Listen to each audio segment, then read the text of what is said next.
Diphu medical college আৰু হাস্পতালত পিত্তনলীৰ পাথৰ উলিওৱাৰ বাবে আৰম্ভ হ'ল ERCP পদ্ধতি। পিত্তনলীত পাথৰ হোৱা লোকসকলৰ বাবে এটা ভাল খবৰ। আপোনাৰো যদি পিত্তনলীত পাথৰ হৈছে তেন্তে বেছি চিন্তা কৰাৰ প্ৰয়োজন নাই। কাৰণ পিত্তনলীত হোৱা পাথৰ উলিয়াবলৈ এতিয়াৰে পৰা কৰিব নালাগে অস্ত্ৰোপচাৰ। বেদনাদায়ক অস্ত্ৰোপচাৰৰ পৰা ৰোগীক ৰেহাই দি ERCP পদ্ধতিৰে পিত্তনলীৰ পাথৰ উলিওৱাৰ ব্যৱস্থা গ্ৰহণ কৰিছে DMCH কৰ্তৃপক্ষই। ERCP পদ্ধতিৰে উলিওৱা হ'ব পাথৰ। মুখেৰে টিউব এটা ভৰাই উলিয়াই পেলোৱা হ'ব পিত্তনলীত হোৱা পাথৰ।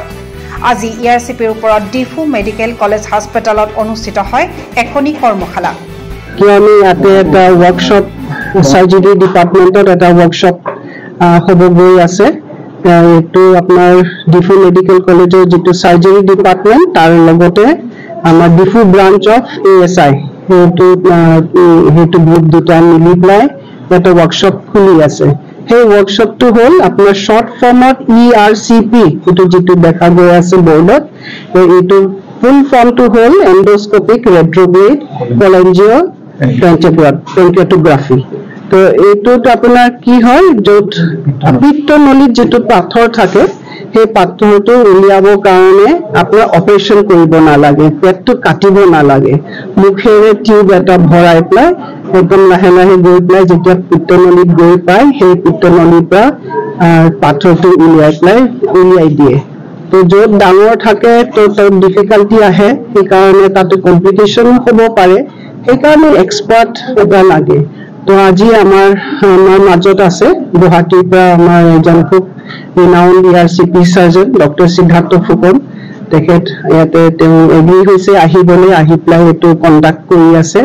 তো মুঠ আমাৰ আজি 5টা পেচেণ্ট আছে। বহুত সময় লাগিব, গোটেই দিনটো তাতে প্ৰত্যেকটো পেচেণ্টত সময় লাগে, গোটেই দিনটো তাতে যাব।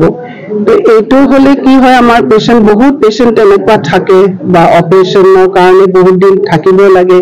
এই অপাৰেশ্যনটো কৰিলে থাকিব নালাগে, অপাৰেশ্যন নকওঁ মই প্ৰচিডিউৰ বুলি কৈছোঁ, থাকিব নালাগে, কম দিনতে এইটো প্ৰচিডিউৰটো কৰি পেলাই ভাল হৈ যায়।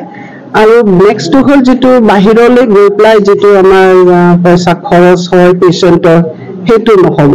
চ' ইয়াতে যিহেতু তেওঁলোকে আহিছে, আমাৰ দুখীয়া পেচেণ্টবোৰ বিশেষকৈ সেইটো খুব বেনিফিট হ'ব।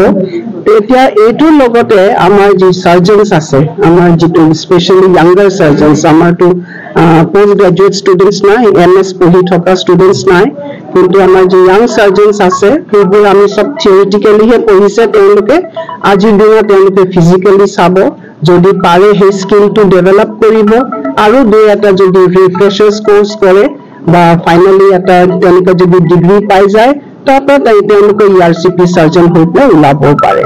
তো সেইটো কাৰণে মই খুব গ্ৰেটফুল টু আমাৰ সাৰ্জাৰী ডিপাৰ্টমেণ্ট ডিফু মেডিকেলৰ along with the Diphu branch of ASI, যে তেওঁলোকে যে এইটো ভাবি পেলাই ইয়াতে কণ্ডাক্ট কৰিবৰ কাৰণে এটা সক্ষম হৈছে বা চেষ্টা এটা চলাইছে।